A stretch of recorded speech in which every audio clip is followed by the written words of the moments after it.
Case की सुनवाई हो गई और पूरे बिहार के शिक्षक लोग जानना चाह रहे हैं क्योंकि आपका दूसरे कोर्ट में केस लगा हुआ था, इसलिए विलम्ब हुआ है, साथी लोग लगातार फोन कर रहे हैं। तो सर आज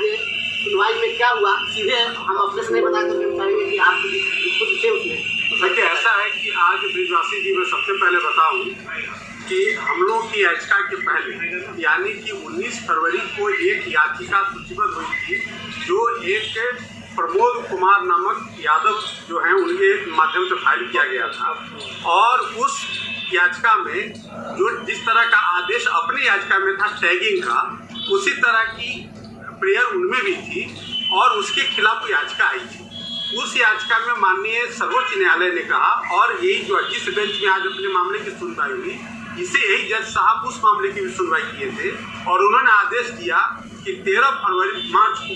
जो याचिका लंबित है पटना उच्च न्यायालय के संबंध, उस याचिका में जो अंतरिम आदेश की प्रार्थना हम लोगों के द्वारा किया गया है उस पर हाईकोर्ट सुनवाई करके यथासंभव आदेश पारित करेगी। ऐसा ऑब्जर्वेशन माननीय सर्वोच्च न्यायालय ने 19 फरवरी को अपने आदेश में दिया है।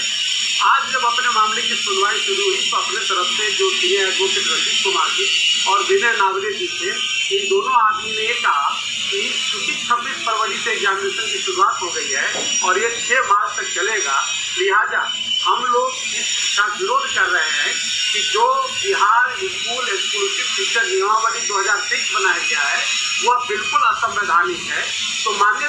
सर्वोच्च न्यायालय ने आज कहा कि चूंकि हम अपना आदेश पहले पारित कर चुके हैं, हम अपने उस आदेश से बंधे हुए हैं, इसलिए आज हम कोई नया आदेश आपकी याचिका में नहीं दे सकते। लेकिन माननीय सर्वोच्च न्यायालय ने यह जरूर कहा कि हम आशा करते हैं कि उच्च न्यायालय आप सबों के अंतरिम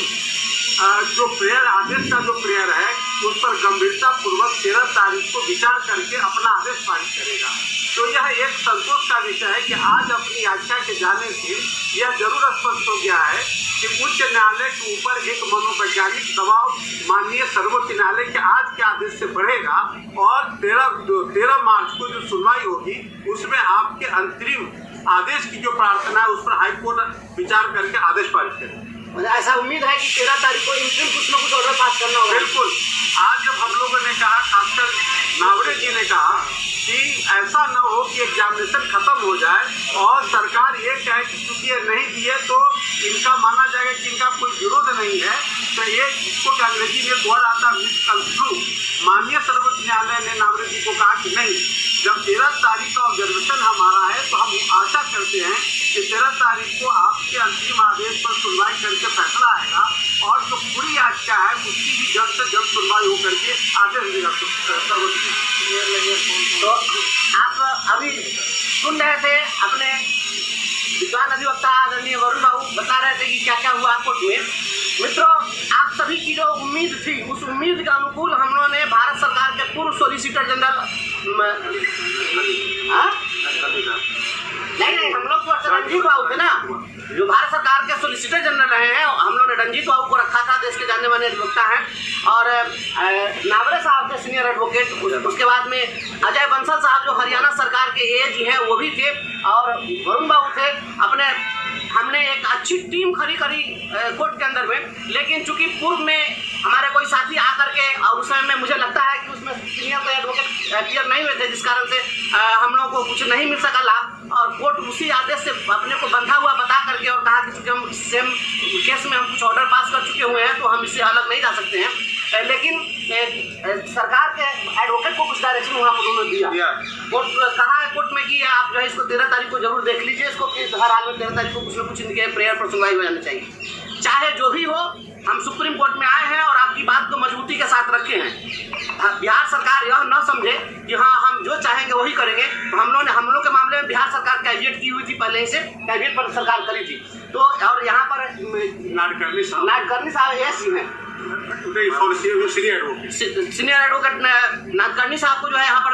बिहार सरकार ने खड़ा किया है। तो सरकार काफी गंभीरता से इस केस को लड़ रही है, इसलिए हम लोग भी काफी गंभीर हैं और बहुत सारी बातें इसमें आई है जिसमें लगा कि कुछ ना कुछ हम लोगों को और भी बेहतर तरीके से हाईकोर्ट में बात रखनी चाहिए। तो अब हम लोग पूरी तैयारी करेंगे और देखिए अल्टीमेटली बिहार सरकार की जो जिद है उसके हिसाब से फिर हाईकोर्ट जो भी ऑर्डर पास करे हमारे पक्ष में, अगर सरकार हाईकोर्ट अगर आदेश देगा तो फिर बिहार सरकार सुप्रीम कोर्ट आएगी, अगर हम लोग के अगेंस्ट में आएगा तब भी हमको सुप्रीम कोर्ट आना होगा। तो मामला सुप्रीम कोर्ट आना ही आना है, ये तय है। लेकिन इस लड़ाई को लड़ना है क्योंकि यह शिक्षकों के आन बान और अस्मिता का सवाल है। घबराना नहीं है किसी साथियों को, गिरते हैं सवार ही जंग के मैदान में, वो क्या गिरे जो घुटनों के बल चले। आपको ब्रजवासी जी मैं बता दूं कि आज माननीय सर्वोच्च न्यायालय ने बिहार सरकार के वकील जो सीनियर अधिवक्ता नाडकर्णी जी को स्पष्ट कहा है कि इस मामले की यथास्थिति सुनवाई करने में बिहार सरकार पूरी मदद करेगी माननीय उच्च न्यायालय के सामने, ऐसा उनको कहा गया है। इसलिए सुप्रीम कोर्ट ने भी आपके पिटीशन की गंभीरता को समझा है और बिहार सरकार के ऊपर एक मौखिक दबाव बनाने का काम किया है। जो जिस तरह का आदेश अपनी याचिका में था टैगिंग का, उसी तरह की प्रेयर उनमें भी थी और उसके खिलाफ याचिका आई थी। उस याचिका में माननीय सर्वोच्च न्यायालय ने कहा, और यही जो जिस बेंच में आज अपने मामले की सुनवाई हुई, इसे यही जज साहब उस मामले की भी सुनवाई किए थे और उन्होंने आदेश दिया कि 13 मार्च को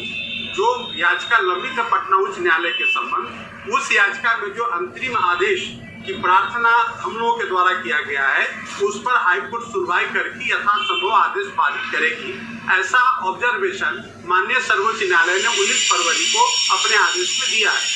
आज जब अपने मामले की सुनवाई शुरू हुई तो अपने तरफ से जो सीनियर एडवोकेट रंजीत कुमार जी और विनय नावरे जी थे, इन दोनों आदमी ने ये कहा कि चूंकि 26 फरवरी से एग्जामिनेशन की शुरुआत हो गई है और ये 6 मार्च तक चलेगा, लिहाजा हम लोग इसका विरोध कर रहे हैं कि जो बिहार स्कूल एक्सक्लूसिव टीचर नियमावली 2023 बनाया गया है वह बिल्कुल असंवैधानिक है। तो माननीय सर्वोच्च न्यायालय ने आज कहा कि चूंकि हम अपना आदेश पहले पारित कर चुके हैं, हम अपने उस आदेश से बंधे हुए हैं, इसलिए आज हम कोई नया आदेश आपकी याचिका में नहीं दे सकते। लेकिन माननीय सर्वोच्च न्यायालय ने यह जरूर कहा कि हम आशा करते हैं कि उच्च न्यायालय आप सबों के अंतरिम जो प्रेयर आदेश का जो प्रेयर है उस पर गंभीरता पूर्वक 13 तारीख को विचार करके अपना आदेश पारित करेगा। तो यह एक संतोष का विषय है कि आज अपनी याचिका के जाने से यह जरूर स्पष्ट हो गया है कि उच्च न्यायालय के ऊपर एक मनोवैज्ञानिक दबाव माननीय सर्वोच्च न्यायालय के आज के आदेश से बढ़ेगा और 13 मार्च को जो सुनवाई होगी उसमें आपके अंतरिम आदेश की जो प्रार्थना है उस पर हाईकोर्ट विचार करके आदेश पारित करेगा। ऐसा उम्मीद है कि 13 तारीख को इंटरिम कुछ न कुछ ऑर्डर पास करना होगा। बिल्कुल, आज जब हम लोगों ने कहा, खासकर नावरे जी ने कहा कि ऐसा न हो कि एग्जामिनेशन खत्म हो जाए और सरकार ये कहे कि चूंकि ये नहीं दिए तो इनका माना जाएगा कि इनका कोई विरोध नहीं है, तो ये इसको अंग्रेजी में वर्ड आता मिसकंस्ट्रू। माननीय सर्वोच्च न्यायालय ने नावरे जी को कहा कि नहीं, जब 13 तारीख का ऑब्जर्वेशन हमारा है तो हम आशा करते हैं कि 13 तारीख को आपके अंतिम आदेश पर सुनवाई करके फैसला आएगा और जो पूरी याचिका है उसकी भी जल्द से जल्द सुनवाई होकर के आदेश देगा सर्वोच्च न्यायालय। तो दोस्तों, आपने स्पष्ट रूप से सुना कि सुप्रीम कोर्ट से क्या कुछ फैसला आया है और सीधे जज साहब ने ही ये बातें बताई है। तो सभी लोग धैर्य बना के रखें और जल्द से जल्द आपको बहुत अच्छा देखने को मिलेगा दोस्तों, क्योंकि मामला सुप्रीम कोर्ट में गया है, पटना हाई कोर्ट को निर्देश भी दे दिया गया है, तो अच्छा ही आएगा फैसला। दोस्तों, इस वीडियो में इतना ही। धन्यवाद। जय हिंद, जय भारत।